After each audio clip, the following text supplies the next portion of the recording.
Okay, so this next lesson has to do with something called the product rule.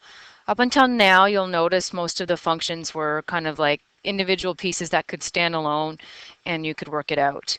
One of the last examples we'd done in the lesson prior, where we had a bracket with an outside exponent 3, that is a function that can be dealt with differently.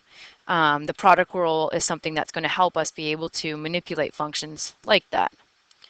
So when we move on towards what the product rule actually is, this is what we get. Now, probably looks pretty intimidating because it's a complicated equation for sure initially. But by the end of it, you'll be experts at it. I'm just going to move this out of the way a little tiny bit.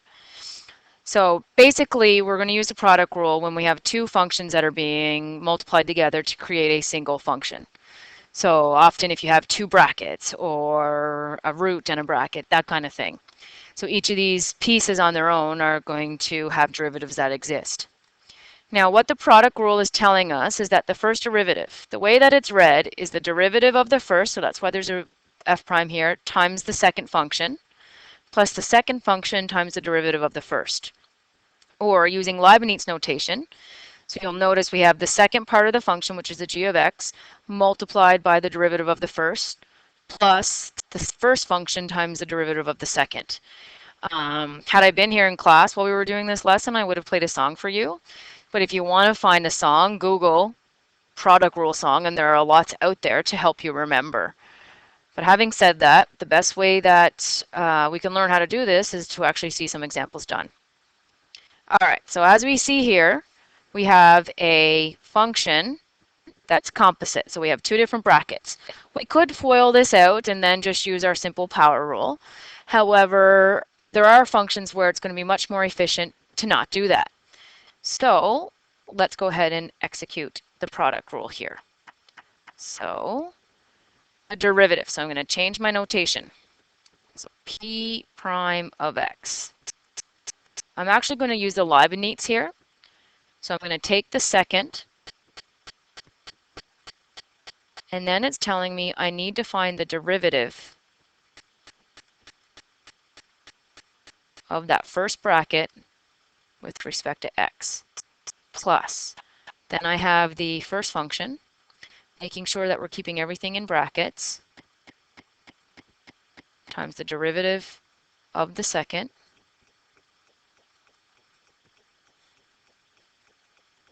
okay, so I haven't actually taken the derivative yet. I've just written out the information. So now this x squared plus 1 is going to stay as x squared plus 1. The derivative of 3x minus 5. So the derivative of the 3x is 3. And then the derivative of 5 is 0. So I just have the 3 in the bracket.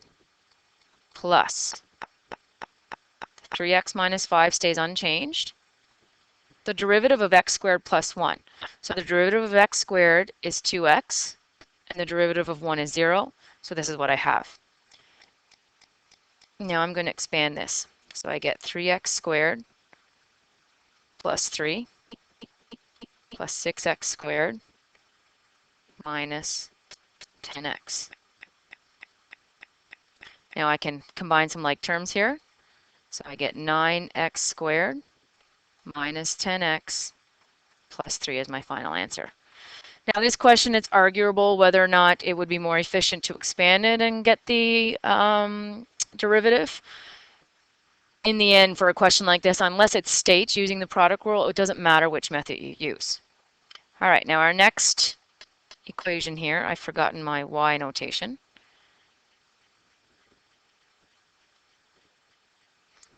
So I know that y prime is going to be x to the 1/2 multiplied by the derivative of 3x squared minus 7 with respect to x plus bracket 3x squared minus 7 multiplied by the derivative of x to the 1/2 with respect to x.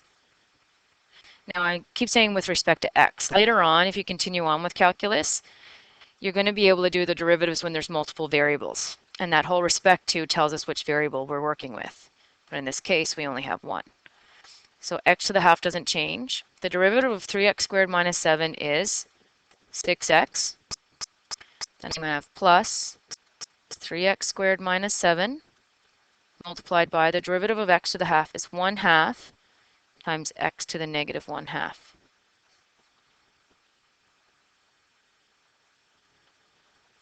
So if I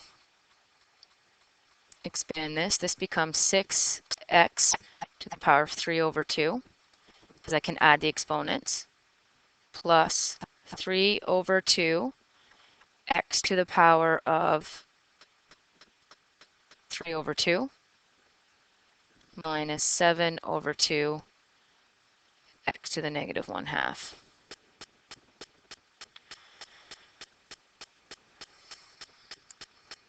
So 2 plus negative 1/2 is 3 over 2, so that's where that's coming from. So then I can add these together. 6 plus 3 over 2 is 15 over 2 x to the 3 over 2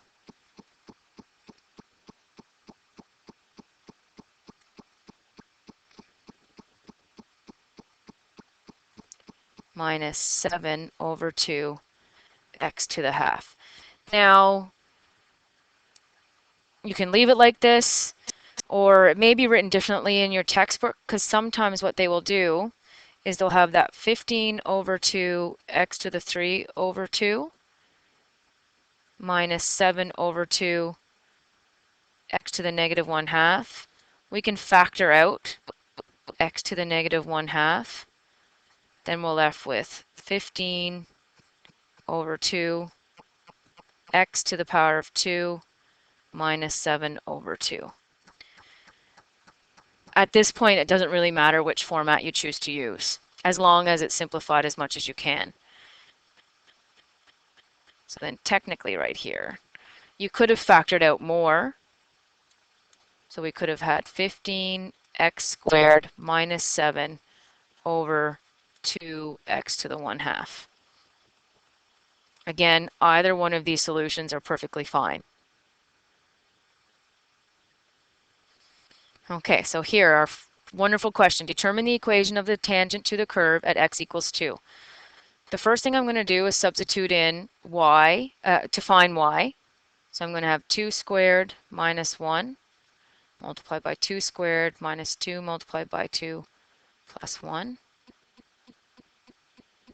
So this is going to equal 4 minus 1 is 3 multiplied by 1, so it equals 3. So the coordinate of our point is 2, 3. Now my derivative. So I'm going to take the derivative of the first, so I get 2x multiplied by x squared minus 2x plus 1 plus the derivative of the second, so 2x minus 2 times the first. So then I'm going to expand 2x cubed minus 4x squared plus 2x plus 2x cubed minus 2x squared plus 2. So I have a 2x cubed here, a 2x cubed here to give me 4x cubed. Minus 4x squared minus 2x squared is minus 6x squared. 2x minus 2x, so it's gone. So then we have plus 2. So then my slope is going to be 4 multiplied by 2 cubed minus 6, 2 squared plus 2. So this is going to equal 32 minus 24 plus 2. So it equals 32 minus 24 is 8 plus 2 is 10. So I got my slope, I got my point. So therefore, in y equals 10x plus b, I'll have 3 equals 10 multiplied by 2 plus b. 3 subtract 20 is going to be negative 17 equals b. So therefore, the tangent will be at y equals 10x minus 17. So I didn't write out all the Leibniz notation for this particular derivative. That's going to become a personal choice for you in terms of what you want to do. I just know, because I've been doing this for so long, that it's a derivative of the first. So that's why I have 2x times the second, plus the derivative of the second times the first. In the end, this little order here doesn't matter because you're adding, but it's a good practice just to get into doing it consistently the same way. There's one more example here. So we have the student council is organizing its annual trip to an out-of-town concert. For the past 3 years, the cost of the trip was $140 per person. At this price, all 200 seats on the train were filled. This year, the student council plans to increase the price of the trip.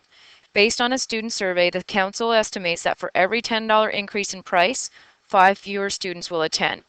So write an equation to represent the revenue as a function of the number of $10 increases. Okay, so we know that the revenue with respect to n is going to equal the price times the number of people, essentially.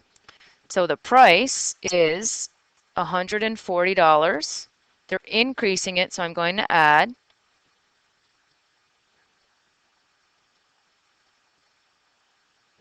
$10 times n. And then n is the number of times it's going to increase. The number of people, 200, it's going to go down by 5 students every time the price changes. So that's our revenue function, price times the number of seats being filled. Now we want to find a simplified form for dr dn and interpret its meaning. So here it's asking us to figure out the instantaneous rate of change. So it's asking us to find the derivative. So dr of dn, so I'm going to have that second bracket, 200 minus 5n, times the derivative of the first, which is 10, plus the first bracket times the derivative of the second bracket, which is just minus 5. So then that's going to give me 2,000 minus 50n minus 700 minus 50n. So this is going to equal 1,300 minus 100n. So this expression is going to represent the instantaneous rate of change.